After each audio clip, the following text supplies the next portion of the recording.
Well, hello, everyone, and welcome to this episode of Pathways to Perform. This is your host, Kiesha Lalama. Today's episode is going to be extremely special. Joining me is legendary performer, rehearsal director, educator, and artistic director of Dance Kaleidoscope. What an honor it is to have him here with us today. Please welcome the one and only David Hochoy. Well, hello, David. Welcome to the show. Hi, Kiesha. Thank you so much for having me. How are you today? I'm terrific because today in Indianapolis, it's 77 degrees and the sun is out. And the dancers just went outside to have lunch, which was incredible. Oh, beautiful. It's really Spring beautiful. has sprung, finally. Finally. Finally, yay. Yay. Well, it is such an honor to have you here with us today. Thank I you. am eager to share your story with our listeners. You single-handedly have had such a profound impact on the dance industry in this country. So I would love to start at the very beginning of your journey and share your story. Why don't we start, when was the first time that you actually realized that dance was something that you wanted to do? I'm going to tell you something. We're going to start at the very beginning, a very good place to start. Were very interesting. In this, so when I was a teenager, it was the 1960s. I was going to college, and in the 60s, the late 60s, everybody was doing psychedelic drugs because that's what everybody did. And I was on this psychedelic drug called mescaline, and I think it was like maybe my first time doing this psychedelic drug, and it was fall, I remember, and it was in Montreal because I was going to McGill University. I was in pre-med studying sciences, and we were listening to some classical music, believe it or not, Daphnis and Chloe, that beautiful, beautiful finale at the end. And my roommate and I, we rushed out of the apartment into this park that was right next to us that was covered with leaves, and I just started dancing in the leaves, and I thought to myself, oh my God, I'm just dancing. And that was my first instinct to dance. And all I wanted to do was dance, dance, dance, dance. And that's the Wow. first time I realized that it had been subdued in me for so long. Because as a child, when you're growing up, I grew up as a kid in Trinidad, um, in a Chinese family. The thought of being a dancer uh, was completely foreign, completely foreign. Just didn't. It was not even in my realm of possibility. Far Wow. away. Okay, Yeah. so you start dancing and it's just this organic release for you. What Yes. was your next step after that? So the next step after that was I was in the midst of doing a life transformation, realizing that I really didn't want to become a doctor, getting the strength to be able to tell my parents that I wasn't didn't want to be a doctor, and starting to switch to alter myself into what the next steps were. And my teachers helped me a little bit. I started auditioning for colleges, and that's when I went to Penn State. Penn State, believe it or not, was interested in me because they wanted what they called fresh blood in the theater department. And I guess I looked like fresh blood. And they offered me an assistantship, and I went there to study directing at the Penn State theater department. And that's when I started becoming a performer. I started taking acting classes, voice classes, and mysteriously enough, my first summer there, we were doing the summer theater season, and they were doing a musical Carousel, beautiful, beautiful Carousel, and they said, can you sing and dance? We need people for the chorus, and I was like, sure I can, sure I can. So I'd sung in choirs before in high school. I had never, ever, ever taken a dance class in my life, never. And I walked in, and guess what? I could dance.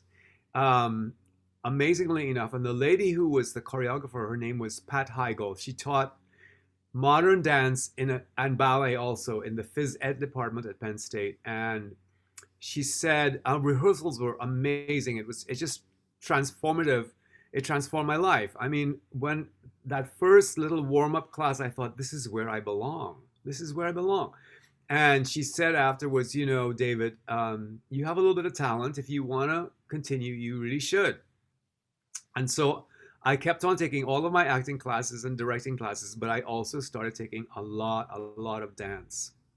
And then in my second year there, this woman called Jean Sabatine came to the theater department, and she was a jazz dance protege of Matt Maddox. I don't know if you know who Matt Maddox is. I absolutely do. Yeah, so she Matt Maddox was her teacher. She idolized him, and so she taught us Matt Maddox's technique, which was an amazing grounding for me in jazz because it was so hard and so demanding and so articulate. You had to be so articulate. So that was very good training for me. And actually, I'll tell you, when one of those years, I went to London and actually took an actual class with Matt Maddox in London. How Yeah, fortunate. yeah. He and Gene would always say, "Oh, I wish you could see him dance. I wish you could see him dance. He moves like a panther." And he did. He did move like a panther. He was so beautiful, beautiful man. Wow. Well, and to have that kind of support early on was, I'm sure, so vital to your progression to have teachers look at you and say, you have something here. You can make something of this. How Right. important was that to you at the time? Well, it was very important because I was, I think later on I understood from Martha Graham what the value of self-actualization is, but I was actually actualizing myself. And so to have people around me who were supportive of that actualization was very important. Um, I'll tell you one other thing that happened there at Penn State is that in 1972, the Alvin Ailey Dance Company came and did Revelations in a small little theater called Schwab Auditorium. I mean, the stage was very small, but they did Revelations, and I was completely blown away. And in those days, there were these two Asian guys in the company, Michihiko Oka and Masazumi Chaya, who later on became the rehearsal director of Ailey. And seeing those two Asian guys on stage, it really was transformative to me, and it makes me realize now why it is so important to have role models up there, because it made me believe that there was a place for me in modern dance. Because up until that point I was like, what the hell am I doing? I don't look like the typical modern dancer. But seeing those two guys there was really fantastic. And I met them at a bar afterwards, and they said, David, you should come to New York and study at Alvin Ailey. So as soon as I got done with Penn State, that's what I did. I packed up all my things and I moved to New York with just a dream, just like a lot of other people did. Well, and I'm just circling back to see the likeness of you on stage and what you're talking about, representation that allowed you to believe it was possible. Yeah. And I'm really hoping, in the climate that we're in right now, that we're listening and hearing and adapting and changing, because it's so important for you to see yourself up on that stage to know that it's possible. Yeah, I absolutely know the value of that, and I believe in that as an artistic director. That's why I've always been a proponent of diversity and inclusion, because I think that it makes us stronger anyway. Well, And and we, you're a that's direct who- result of that. So yeah, you know it, you I am. lived it, and how special is Yeah, that? And yeah. so, okay, so you pack your bags, you move Right. to the Move city. with a dream. And What a dream. luckily enough, within the first few weeks that I was there, I got a job at a restaurant. See, at Penn State, I had started waiting tables at this Jewish deli. Um, and I was completely inexperienced, but they trained me, which was really good. And so when I got to New York, one of mine said, there's this French restaurant right around the corner, David, and they just opened like 3 months ago, and they may be needing some waiters right now. So One Sunday afternoon, I have to tell you this story. I'm walking on the pavement and I go to the restaurant and there are these three guys sitting outside. I don't know who they are. So I walk up to them and I say, "Excuse me, I'd like to talk to the manager." And uh, one of the guys says, "Why do you want to talk to the manager?" And I said, "I'd like to have a job, please. I'm looking for a job." And he looks at me and he says, "We don't have any openings for busboys." And I looked at him and I said, "I don't want a job as a busboy. I want a job as a waiter." And he was That's so amazing. I love overcome with this. my balls. Yeah. Yes. Yes. Then he said to me, "What makes you think you can be a waiter in a French restaurant? What do you think qualifies you for being a waiter in a French restaurant?" And I looked at him in the eye and I said, "I have a master's in theater." And he was one of the owners and he loved that so much. He loved that so much. He said, uh, "Are you free this evening? Can you start now?" And I said, "Yes, I'll be here."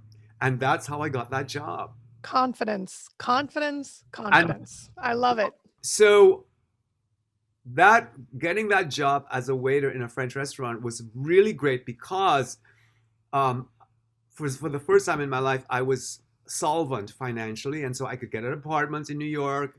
I mean, in those days, it was okay. You could live on your salary as a waiter, and I started going to take a lot of classes, and I started at the Ailey School, but I also took a lot of ballet from other people. I actually took class from Richard Thomas in the old Balanchine studio on 82nd Street. Um, and my first teacher at Alvin Ailey was this incredible woman called Joyce Trissler, who taught Horton, and she was in the Horton Company with Alvin Ailey and Carmen de Lavalade. So she was one of the originals, and I remember Kiesha that it was an amazing class. I mean, she was so demanding, right? She was, and I guess I've always modeled my teaching uh, after her. She was strong, she was demanding, and she wouldn't settle for anything less. And but what the great thing about her it was that you always knew that she was doing it for your own good, for your own Mhm, betterment, mhm, mhm. and she made you earn respect.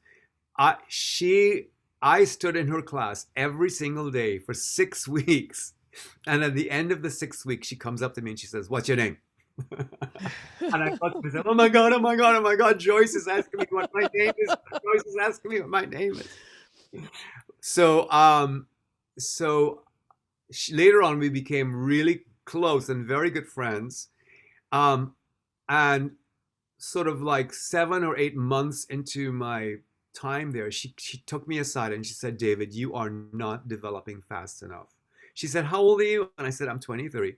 And she said, "You're not developing fast enough. If you want to be a professional dancer, you've got to go somewhere else and take some more ballet because the ballet here is not good and it's not doing you any good. You have to go somewhere else and take ballet." And so I was on scholarship then at Ailey. I gave the scholarship up. I went and started taking classes with a lot of other ballet people. But at the same time, when I was at Ailey, I started taking Graham classes because I was very attracted to it. And I went over to the Graham School. I was really scared about going over to the Graham School because, everybody said, "Oh, over there, they're so standoffish and they're cliquish and all that stuff." But I went anyway and I loved it. I loved my first class. And so for a long time, I was taking ballet with all of these great people like Melissa Hayden and Finus Young and David Howard, you name them, and Maggie Black. I took classes with like the greatest of the greats, and seeing people in class next to me. I remember I would always go take David Howard's 4 o'clock or 6, and Gelsey Kirkland would stand at a bar, profile, and so I would watch her take class, a bar in profile, and I mean, just that taught me so much. Mhm, Taught me mhm. so much. It was just amazing to have these amazing people in class. Robert Denver's, in Robert Denver's Sunday class, I mean, there'd be Peter Martins and Abe Anderson and uh, Mariana Tchaikovsky and all of the people from ABT and all the people from New York City Ballet. And, you know, Darcy Kistler was just coming up as a 17-year-old kid. And she went with every single group, Kiesha. She went with every single pirouette going across the floor. Every single time a group went across, she went across with them because she wanted to dance so much. I mean, she wanted to get better so badly. Hmm. So that was happening in the ballet, my ballet world. But then at the same time, I was really concentrating very hard on becoming a Graham dancer because I loved the technique. It spoke to me. I felt like my body was good at it.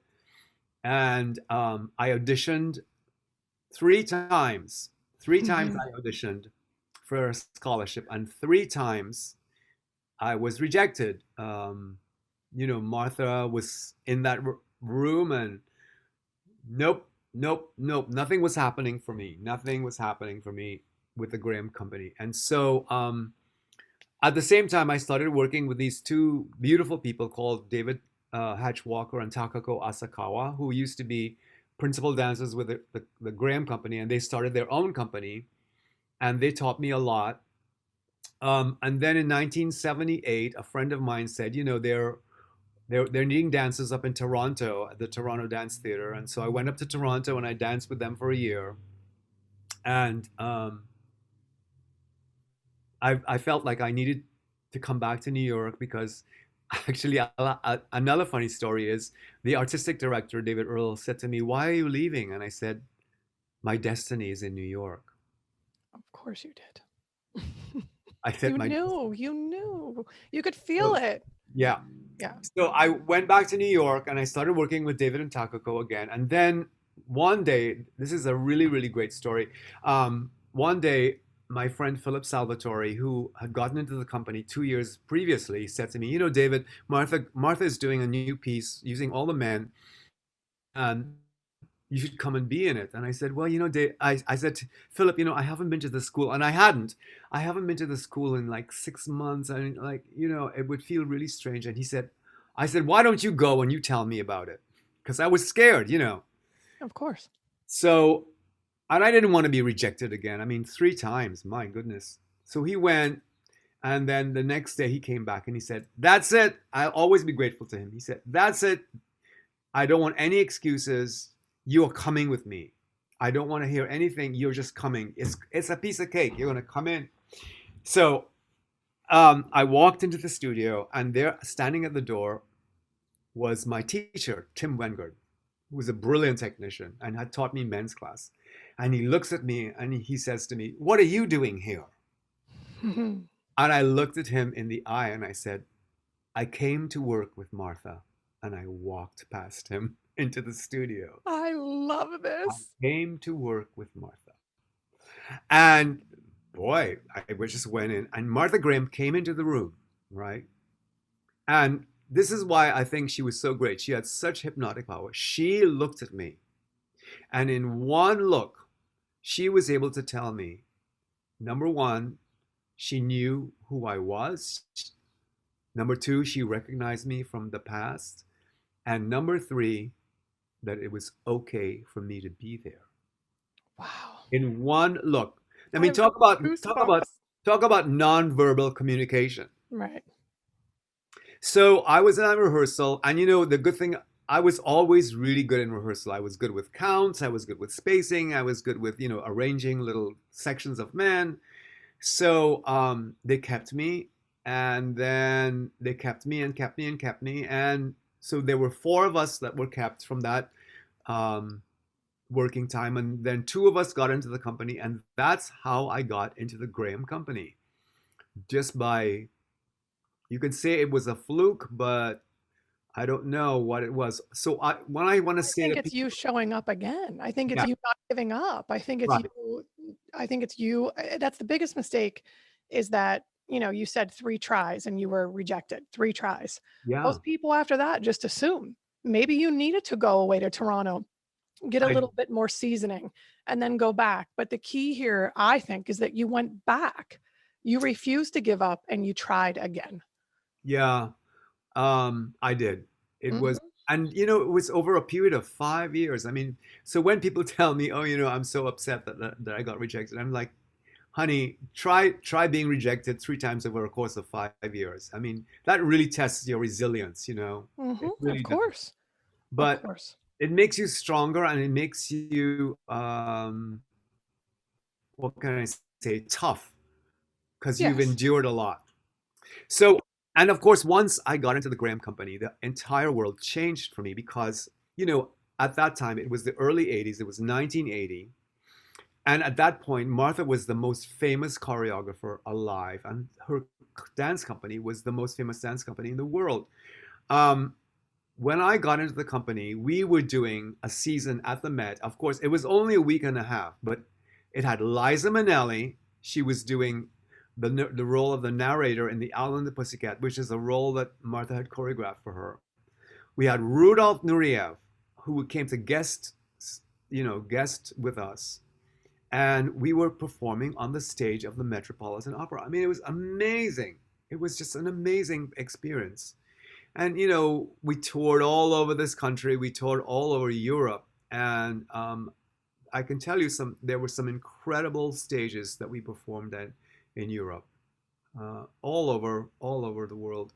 I started getting more and more uh, parts, and even then, I had things to overcome. I remember once doing a big role called El Penitente, which Martha had choreographed on Eric Hawkins. And I got a bad review in Los Angeles, and Martha took me out of the part. She Wow. took me out of the part, yeah. Um, Living that down.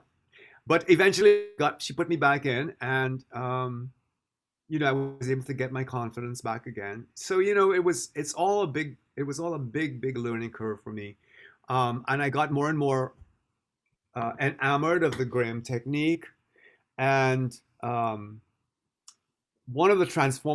there were two things that transformed, I think, my evolution into who I am today. And one of them is in 1985, we were supposed to do a filming project with Rudolf Nureyev, and that fell through at the last minute. So I was scrambling for work, of course, in New York, because it's very hard. You cannot live on unemployment in New York. So I went back to my old people in my restaurant, and I said, "Don't you have a job for me?" And yes, I got a job. But right before I was supposed to work, I got this call on the phone and said, "David, American Dance Festival is looking for a teacher in Graham. Do you want to go this summer? And it's happening next week." And I said, "Yes, this is, one of the things I understood immediately from the beginnings, Kiesha, is that you do no to an opportunity. That was one of my mottos. Do not say no. Say yes to every single opportunity you can, because you never can tell what you're going to learn from it. You never can tell. Never can tell. I say that all the time. Say Yeah. yes to everything. You're Say going to learn something from it. It is so important to say yes to everything. everything. You want to do this rehearsal again? Yes. Yes. Yes, because you don't know what you can learn. So I went down to American Dance Festival, and it was really hard work, but it was so transformative because for the first time, my perspective, my horizons broadened.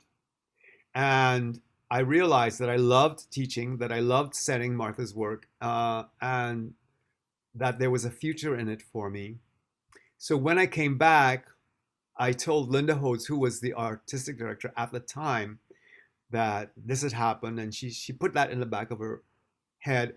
And at the same time, Martha had, in 1984, the year before that, Martha had choreographed The Rite of Spring, and I was kind of like, I had evolved into a kind of like chorus leader, because there was it was a was it one, two, three, four, there were 9 men in the chorus, and so that was a Mm. lot for her to handle. And so I was always, getting people in line, getting people into their counts, because also I knew that music, because Joyce Tristle had choreographed it on me too.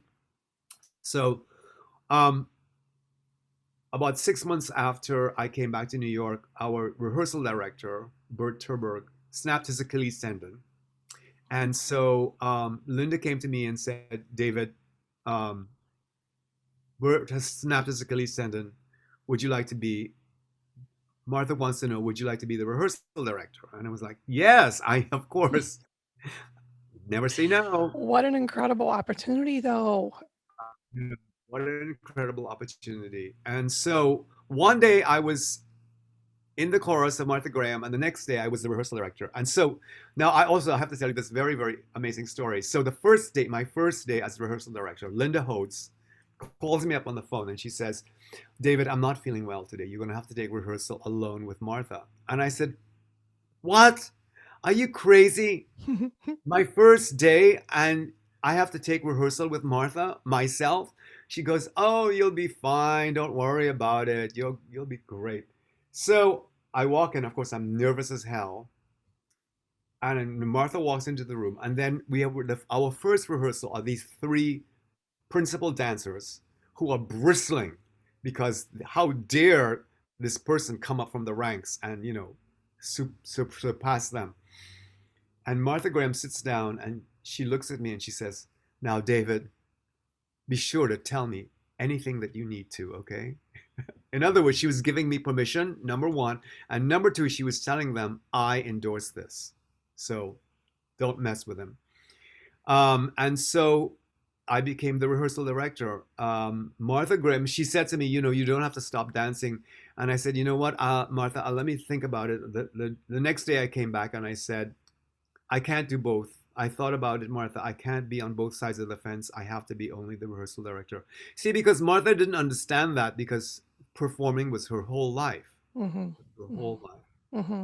Well, and So, I'm sure that for you, that decision had so much to do about integrity, doing it at 100% as well, and making sure that you gave that well, position everything. not only that, I wanted to learn. I wanted to Mm-hmm. learn so much about it. And and she knew that. She knew that. And so, I mean, I have so many stories. One day when I wasn't the rehearsal director, she was doing a rehearsal in her studio. And when Martha choreographed in the studio, they would tie this red sash over the door, which meant nobody was supposed to go in. And I was so curious to see what the hell was happening in there. And so there was a little crack under the door, and I lay on my belly in the hallway, and I was peeping under the door to see what the hell is Martha doing? I love And this. the door opens, and right above me, there's Martha Graham. She's standing right above me, and I said, "Oh my God, shit! I'm gonna get crap for this."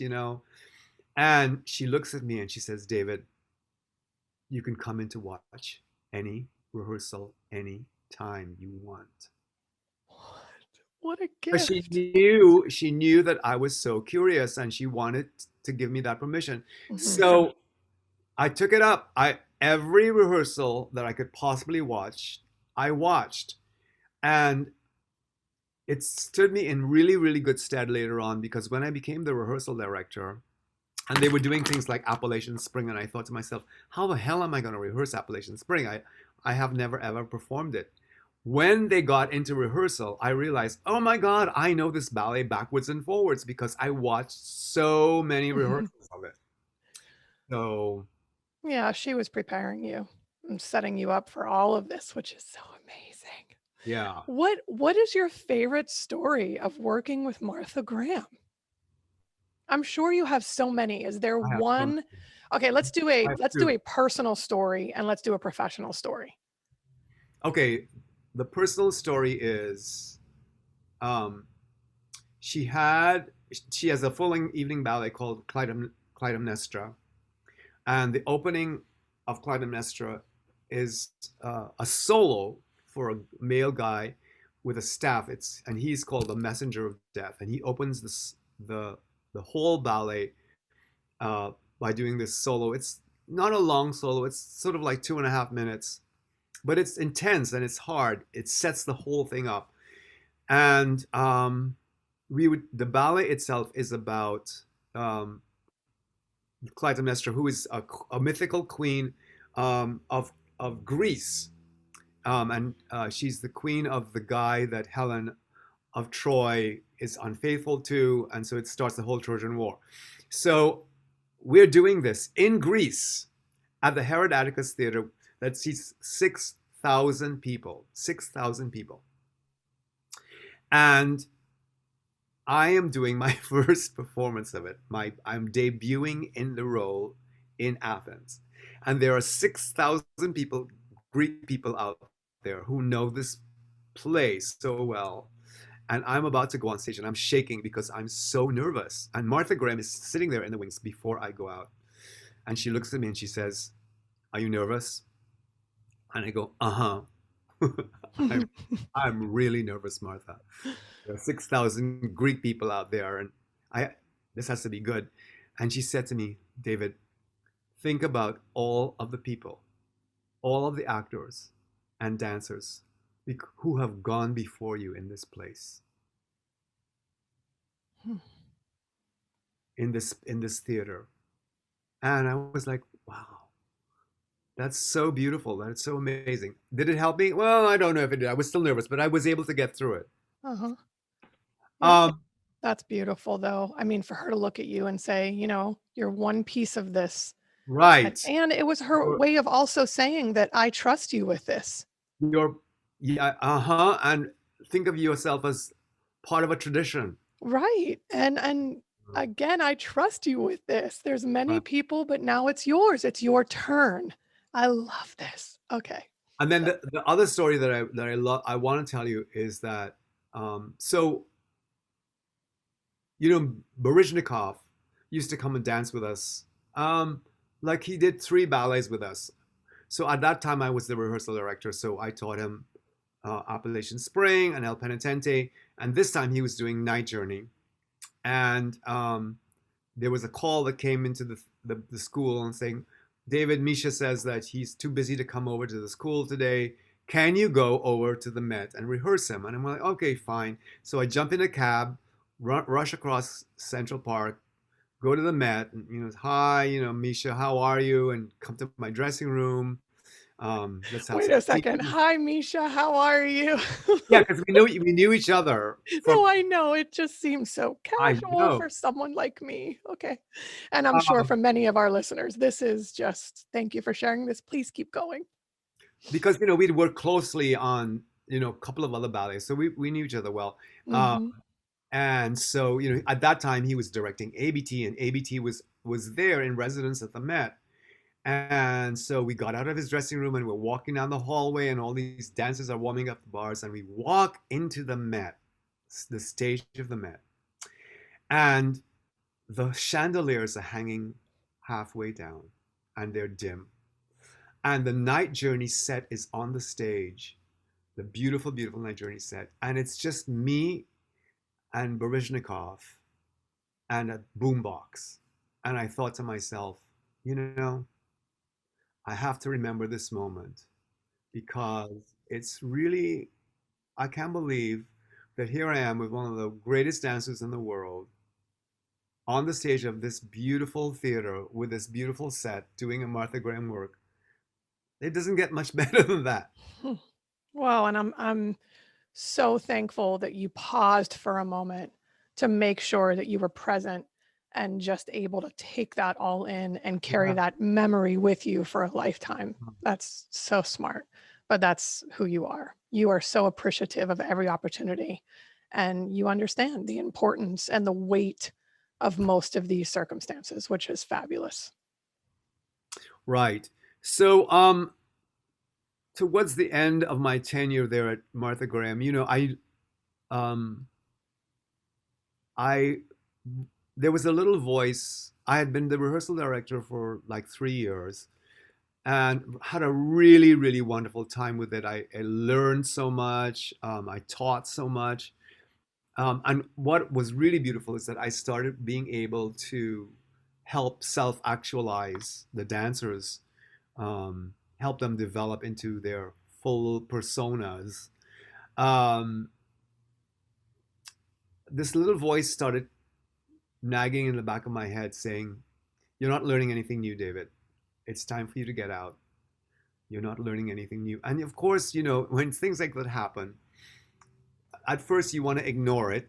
How could you possibly leave New York? So I ignored it for a long time, and then finally I couldn't ignore it anymore, and so I knew I had to leave, and so I started sending out my resumes to different colleges, and finally I decided that I was going to go to Fort Worth, Texas, to teach at Texas Christian University. Mhm. And I still remember um, Donna Faye Birchfield, who at that point was the dean, maybe she was the associate dean at American Dance Festival, but she's from Texas. She was actually from Fort Worth, Texas, and she said to me, "David, you're leaving New York after 16 years. It's the center of the universe. You're leaving everything that you knew to go to Fort Worth, Texas. Are you crazy?" I'm sure. And And I and was and a completely different environment. I mean, a completely different environment. completely different. But it was really such a great thing for me to do because it forced me to reinvent myself because I had to teach these kids who knew nothing about Martha Graham. And so I had to ask myself, what is it about Martha Graham technique that I love? How do I explain this movement? How do I explain this concept? And so it was a way of reinventing myself. It was also a place where I started choreographing because that was part of my job was to choreograph on the students. And so I started choreographing, and for the first time, I could choreograph on a lot of people and have a lot of space because in New York, you never have any of that. And also, something magical happened, and that is American Dance Festival asked me to go to China and teach for 11 weeks in Guangzhou. And um, in those days, going to China was really, really arduous because it was a closed country. If I don't know if your listeners remember Tiananmen Square, but Tiananmen Square happened in 1989. That's when all the tanks rolled over on the students and killed them. Mhm. Um, so this was 1980, 1990. It was the year afterwards, and so I remember on the train from Hong Kong to Guangzhou thinking, I'm going into this communist country. I don't even know if I'm going to be able to get out or not. But there I went. And it was really an amazing experience because it was there, Kiesha, that I found my beauty. Oh, I love And this. everybody needs to find their beauty somewhere somehow because you have to believe in your beauty in order for you to love yourself fully and completely. And up to that point, I hadn't been able to believe in it. And once again, I think that's what is hard about growing up as a minority in a society where you are not, where everything else is beautiful. This person is beautiful, that person is beautiful, but you don't see anything that tells you are beautiful or people like you are beautiful. That's why I mean, our advertising images are so, so, so important. Mhm. And it happened to me very magically one afternoon. I was watching these Chinese children play, and the sun was setting, and I found that they were so beautiful in the sunlight. And it just dawned on me, wow, if I could find these kids beautiful, I could find myself beautiful because I'm one of those children. And it sounds corny, but No, it's that's what beautiful. I found my beauty there, and that really helped to launch me into the next phase of my career, which was to come here as the artistic director of Dance Kaleidoscope because I knew that I didn't want to stay in the university system. It was a little too academic for me. I needed to get out in what I call the arena again. So I started sending my resume out again. And so Dance Kaleidoscope was looking for an artistic director. I came here and I auditioned and an offer, and I said, sure, I'll come. So, and I've been here for 30 years. Wow, Wow.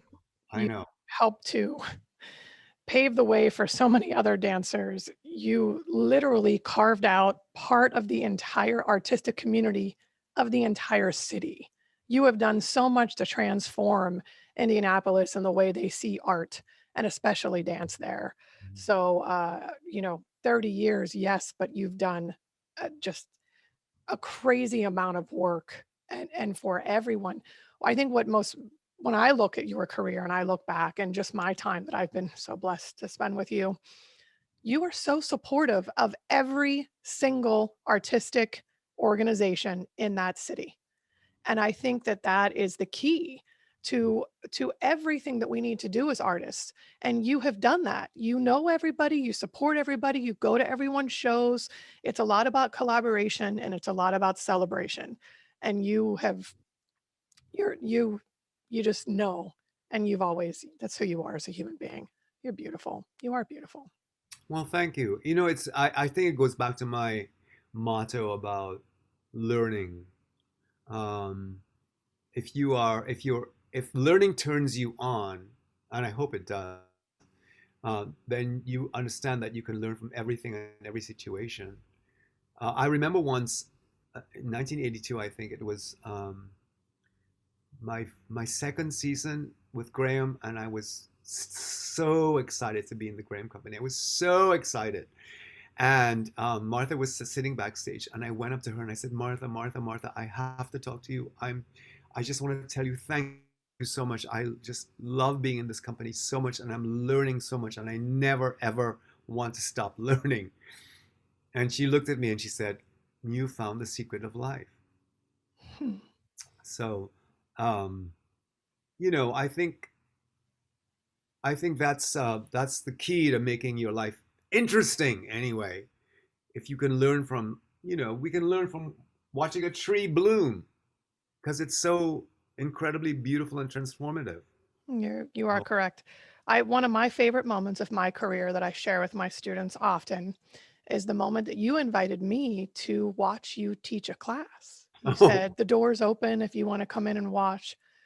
I mean, to this day, I have never witnessed anything such with such depth, integrity, artistry, passion, everything in one space. And you are, of course, the driving force in all of that. But the way that you lift those dancers and the energy in the room to allow everyone to thrive at their very best. I had tears. And I took a photo of it and I remember posting it on Instagram so I would never forget that moment.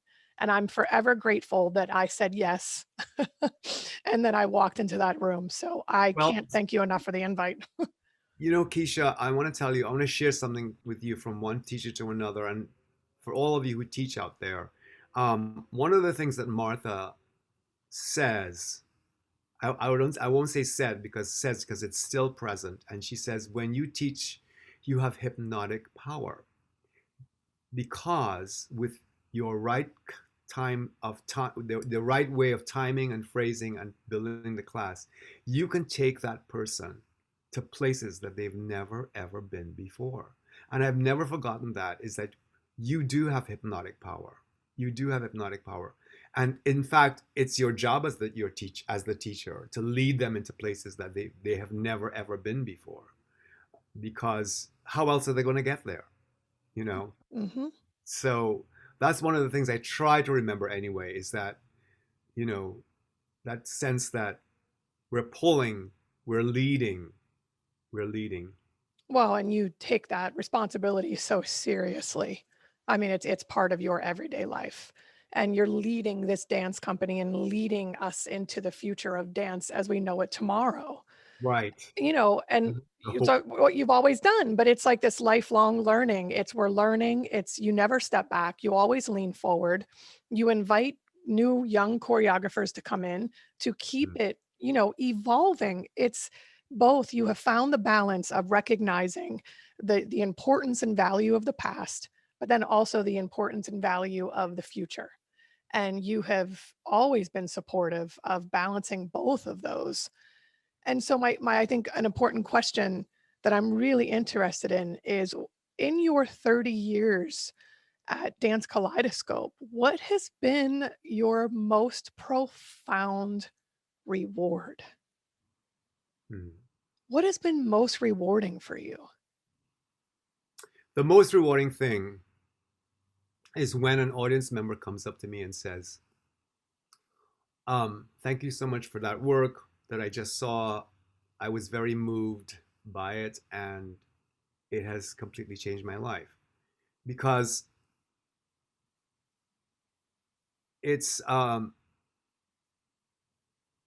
it's really quite an amazing thing to think that your art has the power to affect people that greatly. And so when people tell me things like that, I think to myself, I'm so grateful for that because I could die tomorrow and be content in the knowledge that my life has made a difference in someone else's life. You know what I mean? So I do. that's those are the great those are the most satisfying moments. And I always tell my friends, the personal friends I have, it is the most important, my most important thing that I have is when is that I'm able to show my work to my friends. I know that they love it and they appreciate it because an artist does work.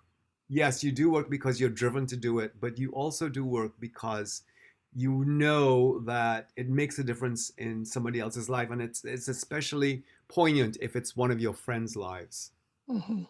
You Well, know, it means more yeah. because they know you on a deeper, they have a deeper understanding of you. Exactly. And exactly. And so, I just considering all the lives you've touched, your worldly travels, your experience, what Hmm. do you want your legacy to be? Uh, Knowledge, um, enlightenment. Hmm. You know, uh, I know that I've been able to open minds and broaden thinking, and I mean, actually, that's what Martha taught us, and that is the world is an incredible place because she was so well read, and she would she would throw out these quotations or these references to these to places and things that we had no concept of. Um, but the world is an amazing place, and there are wonderful, wonderful things to be discovered about it every single day. And if I've been able to, whether it's the dancers who have danced with me or the audiences who have come to see the work, um, it's opening up new vistas for everybody because I think that makes a very full and satisfying life and a rich life. Hmm.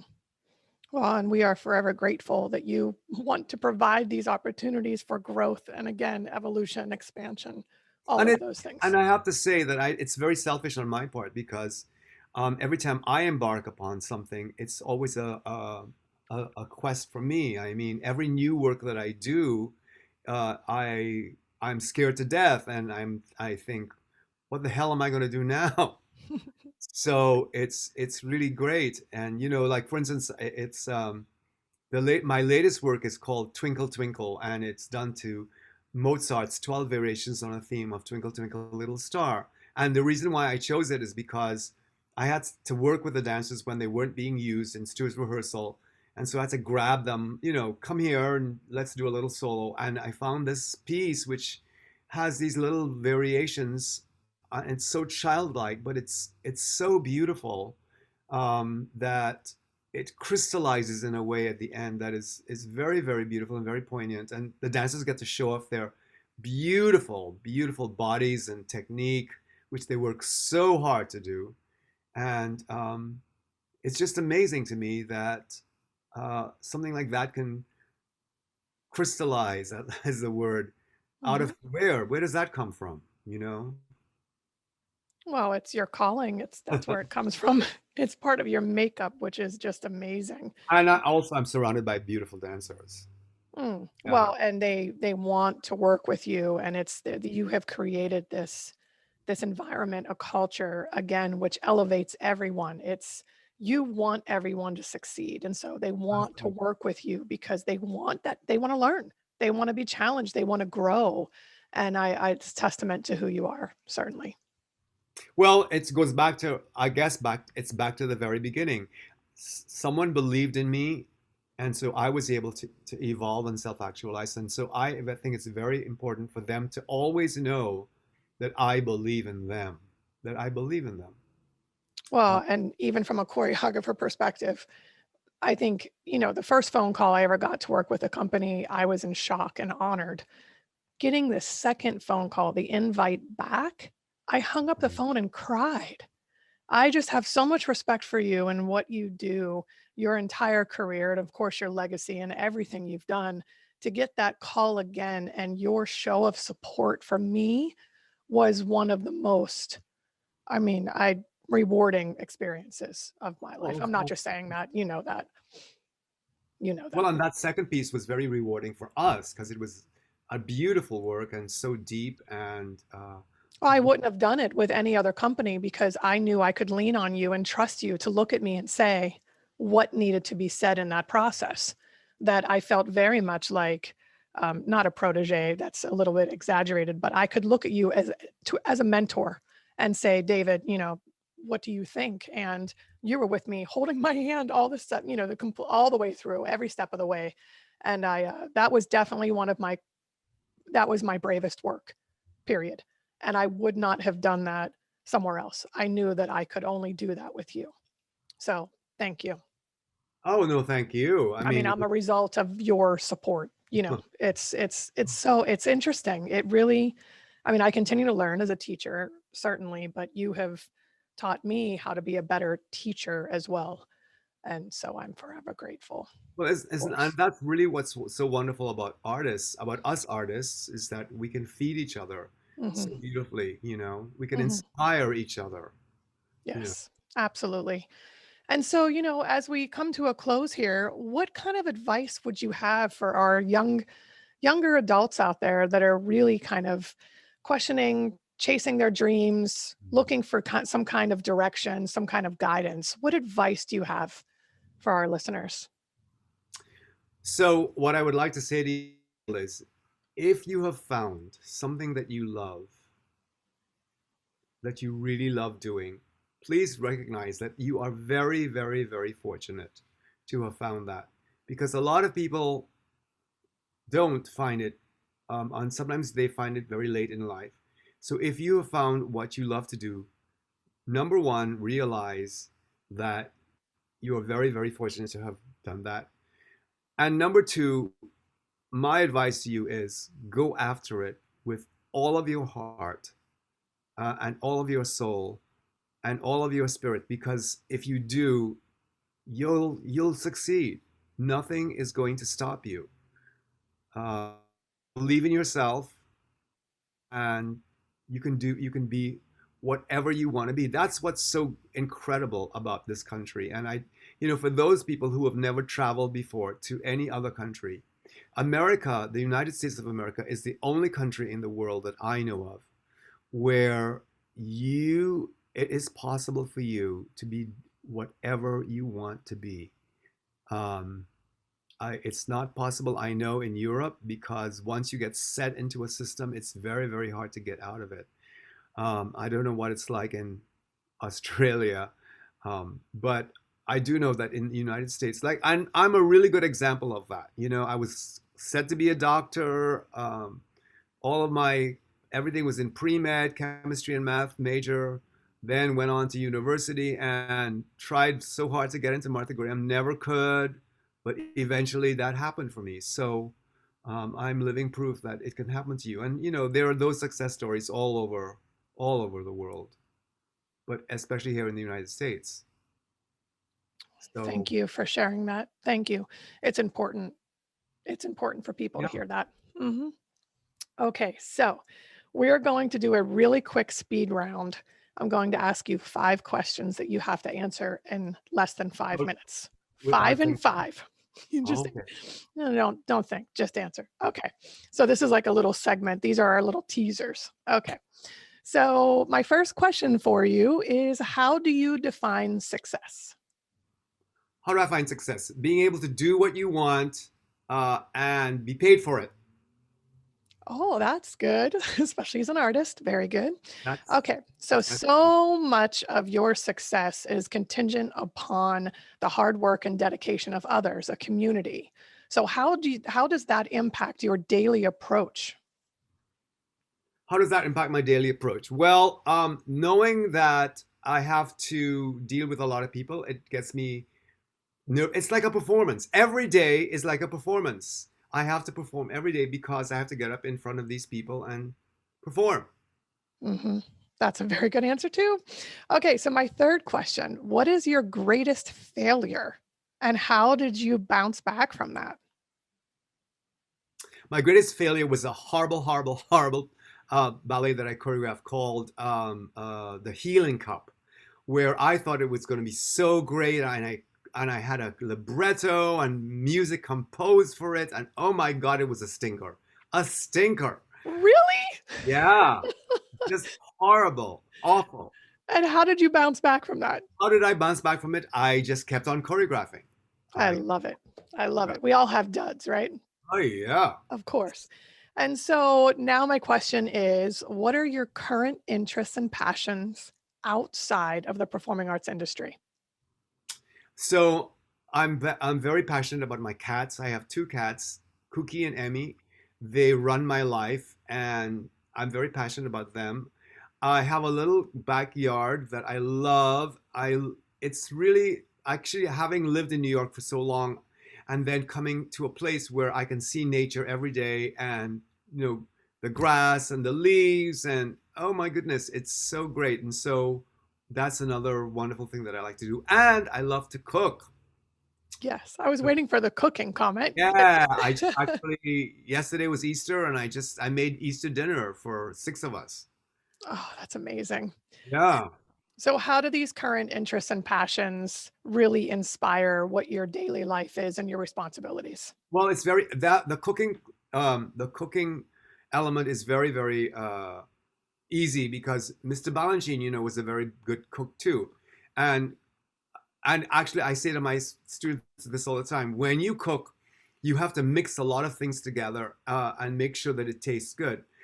And I tell them that all the time. You don't go to When you go to the grocery store, you don't buy pasta and you know meat sauce and tomatoes and vegetables, and you don't put the raw things on the table for the people. You have to process them and cook them. And it's the same thing about learning how to dance. You have to process everything, mix it up, cook it, and then spit it back out. That is the cooking metaphor is very, very important. The animals thing, it's also from Mr. Balanchine. I love watching my cats move. They're so sensual and they're so graceful, and every moment, every movement is magical. I mean, I could watch them forever. Oh, I love that. I'm sure it all inspires you. It Well, does, and nature inspires me. that's amazing. Well, I cannot thank you enough. It has been a tremendous honor. I mean, you know how much I love you and adore you and respect you. I love you too, Kiesha. Thank you so much. Thank you. And please tell me that you'll come back. We'd love to have you back on the show. You have way too many stories to share.